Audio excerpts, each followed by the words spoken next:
Pour tout le monde, la Bible est au centre du christianisme. Mais est-ce que c'est vraiment le cas? Le christianisme est-il une religion du livre? La question peut sembler étrange. Après tout, les chrétiens ont une Bible, ils la lisent, ils la proclament à la messe, ils s'y réfèrent pour la foi, pour la prière, pour la théologie. Et pourtant, la réponse chrétienne est nette. Non, le christianisme n'est pas, à proprement parler, une religion du livre. Parce que dans la foi chrétienne, la révélation de Dieu n'est pas d'abord un texte, elle n'est pas d'abord un code, ni des phrases tombées du ciel. La révélation chrétienne, c'est d'abord Dieu qui se donne dans une histoire et finalement dans une personne, Jésus-Christ. Au centre du christianisme, il n'y a pas un livre, mais un événement. L'événement Jésus-Christ. Sa vie, sa parole, sa mort, sa résurrection. Le cœur de la foi chrétienne, c'est que le Verbe s'est fait chair. Non pas seulement une parole écrite, mais une parole vivante. Non pas un document sacré descendu du ciel, mais une présence, une vie.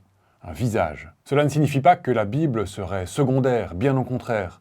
L'écriture est vraiment centrale, normative, elle est irremplaçable.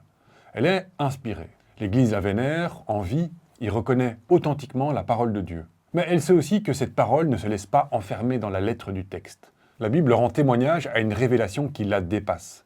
Elle nous conduit au Christ, elle ne le remplace pas. Comme le dira le Concile Vatican II, dans Dei Verbum, la révélation, c'est Dieu qui se manifeste lui-même et manifeste le mystère de sa volonté. Non pas d'abord en envoyant un livre, mais en entrant dans l'histoire. Et sa plénitude, c'est le Christ lui-même.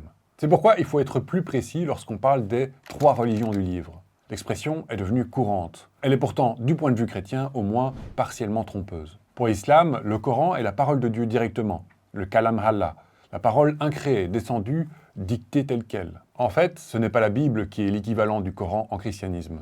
C'est le Christ. Le parallèle n'est pas Bible-Coran, mais ce serait plutôt Christ-Coran. C'est cela la différence qui est décisive. Dans d'autres perspectives religieuses, on pourrait dire que la parole de Dieu se fait livre.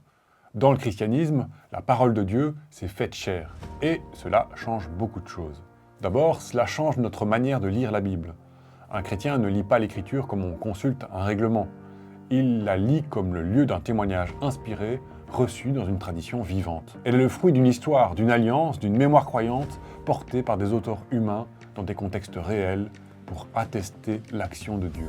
C'est pour cela qu'elle demande interprétation, intelligence, vie spirituelle, et non pas simple littéralisme. Ensuite, cela change notre manière de comprendre la foi. Être chrétien, ce n'est pas d'abord adhérer à un corpus écrit, c'est entrer dans une relation. La foi n'est pas l'adoration d'un texte, mais l'accueil d'une présence. Le livre est essentiel, mais il est médiation. Il indique plus loin que lui-même, il renvoie à quelqu'un. Pour les chrétiens, le livre saint n'est donc pas la fin, il est le chemin. Alors la vraie question devrait plutôt être, que cherche à nous donner le livre chrétien? Non pas seulement des idées sur Dieu, non pas seulement une doctrine, l'accès à Dieu lui-même.